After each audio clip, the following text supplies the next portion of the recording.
Welcome to Prime Trends USA, where we dive deep into timeless truths from the Bible and explore how they apply to our lives today. I'm so glad you're here. If you're new to the channel, don't forget to hit that subscribe button and ring the notification bell so you never miss an inspiring story. And if you're a returning viewer, welcome back. We've got something special for you today. Today, we're tackling one of the most challenging teachings of Jesus, loving your enemies. Our guiding verse is Matthew 5 verse 44, where Jesus says, "But I tell you, love your enemies and pray for those who persecute you." Now, let's be honest, this isn't easy. Loving people who are kind to us is one thing, but loving those who hurt us? That's next level. But here's the thing, Jesus didn't just say it, he lived it. So, let's dive into this powerful teaching and see how it can transform our lives. Jesus is sitting on a mountainside, surrounded by hundreds of people. They've come to hear his teachings, and he's about to drop a truth bomb that will shake their world. He says, "You have heard that it was said, 'Love your neighbor and hate your enemy.' But I tell you, love your enemies and pray for those who persecute you." Can you imagine the gasps in the crowd? This was radical. This was revolutionary. This was hard. Now, let's fast forward to the ultimate example of Jesus living out this teaching.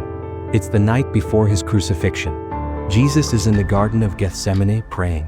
Suddenly, a crowd arrives, armed with swords and clubs. They've come to arrest him. One of Jesus' disciples, Peter, pulls out his sword and cuts off the ear of the high priest's servant. But what does Jesus do? He heals the man's ear. Even in that moment of betrayal and violence, Jesus responds with love and compassion. And then on the cross, as he's dying, Jesus prays for his enemies. He says, "Father, forgive them, for they do not know what they are doing." Can you imagine that? Loving your enemies even as they're crucifying you? That's the kind of love Jesus calls us to. Now, let's bring this into our world. I want to share a real-life story that shows what it looks like to love your enemies. A few years ago, there was a man named John who was betrayed by his best friend.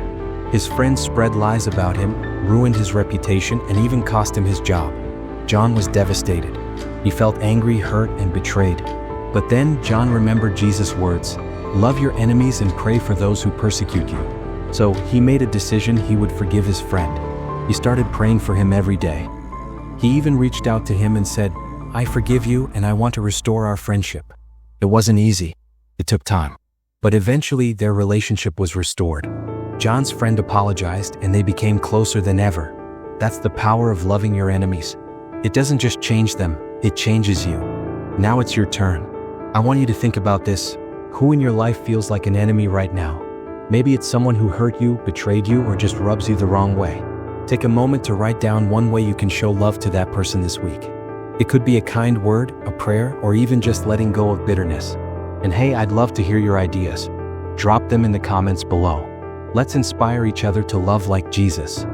Friends, loving your enemies isn't just a nice idea. It's a commandment.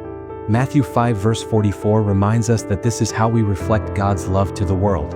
So, let's make a commitment today to love boldly, even when it's hard. And remember, you're not alone in this. God's love is the source of all love, and He's always with us, empowering us to love like Him. If this message touched your heart, give this video a thumbs up and share it with someone who needs a reminder to love their enemies. And don't forget to subscribe to Prime Trends USA for more inspiring Bible stories and life lessons. Let's grow together in faith and love. Thanks for watching, and remember, you are loved and you are called to love, even your enemies. Until next time, take care and keep shining God's light. Bye for now.